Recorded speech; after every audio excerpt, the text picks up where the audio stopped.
I can all but guarantee you've never heard of Chimere Dike before his combine, but it's a name you're now going to be hearing quite a lot more. Dike absolutely exploded at the combine, with one of the fastest 40 times of any wide receiver, as well as incredible athletic testing across the board, ultimately securing an RAS score of 9.82, which is absolutely elite. When I dove into his film, there is so much to love. So why could he be one of the deep sleepers of this class? If you enjoy this content, please consider liking and subscribing. But let's take a little bit of a deep dive into a wide receiver that you've probably never heard of. The first thing that I noticed was that long speed, and the 4.34 40-yard dash definitely wasn't lying. You regularly see him get open deep down the field, and he has an ability to accelerate quickly and burn his way past defenders. But this is not just a deep threat. I think this is someone that is able to quickly diagnose different forms of coverage, and you quite often saw him on film being able to identify these soft spots in zone coverage, sit down within them for a relatively easy 5 to 8 yards, and turn back to face the quarterback at the right time. I think this is a relatively high IQ player. The way that I was able to see him understanding leverage, understanding tempo to an extent, but also understanding the nuances of different coverages so that he would know how to get open was incredibly impressive. Now, he has played a fairly long career in college and does come in as a slightly older prospect, so you would be hoping for this kind of thing, but it was still great to see on tape. One of the other things that I really like from DK is lineup versatility. If you've watched my content before, you'll know that I always fall for wide receivers who can line up across the formation and who can win at any area of the field. Now, he definitely has the lineup versatility side of things. I think he probably projects to a slot in the NFL, but in college, he played all three wide receiver positions and also lined up a few times in the backfield, which was really interesting to see him being used creatively to give him a free release so that he could use that long speed deep down the field. I also think he's a natural hands catcher. I think he has a great ability to extend outside of his frame, and I think he has an incredible ability to track the ball in the air to make sure that he's always underneath it, which again, if you're going to work as a deep threat some of the time, is an incredibly important skill. But I don't just think he's a deep threat. I've definitely seen some nuances to his route running and some ability to be slightly shifty and to work underneath as well. So I think he can work in a few different levels of the field. The other area he can definitely work is special teams. He is already a fantastic punt returner, which, given this is a prospect who likely goes on day 3, is going to be vital to him finding a roster spot and keeping it in the long term.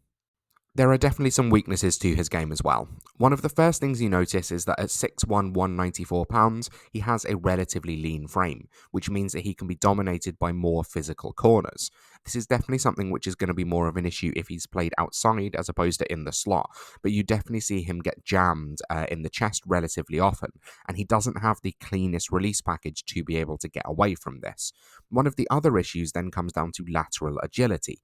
When I scouted DK, I see him as a bit of a one-speed athlete.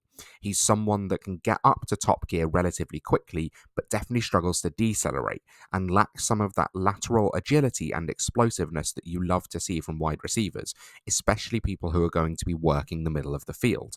I think his breaks can be relatively slow, and I think this will be an issue for him if he's trying to run more intricate routes deeper down the field.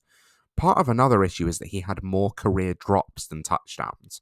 Now, this may just be that he wasn't featured in an offense for a particularly long time, but it can point to some issues with concentration. Ultimately, I think one of the main issues is that he lacks twitch in his game.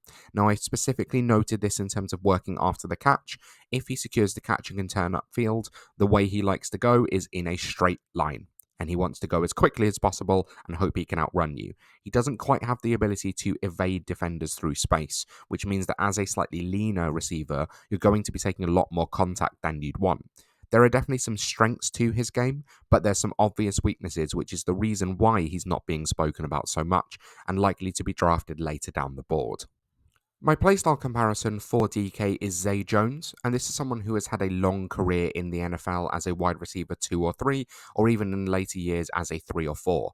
Been incredibly productive throughout his entire time in the NFL, but never really shone. This is something that I can see being the case for DK. I think definitely the punt return ability will keep him on a roster.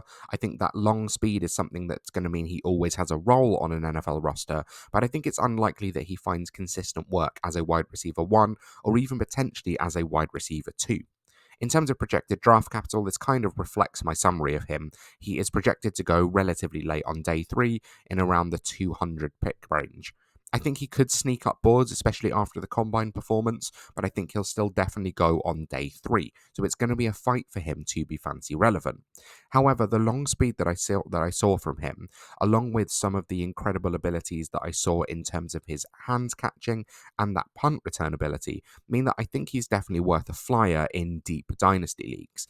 He's probably going to be available in the 5th round, and this is someone that if they can develop some of that quickness and some of that lateral agility to their game, could have a chance to be a starting slot in the NFL.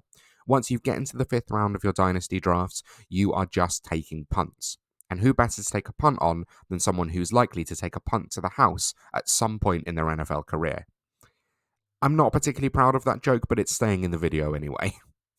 Let me know down in the comments if this is someone that you like as well, if this is a sleeper you'd identified, and if you're looking to target him late in your dynasty drafts. And while you're there, leave a like and a subscribe, and check out all of the other rookie profiles available on my channel.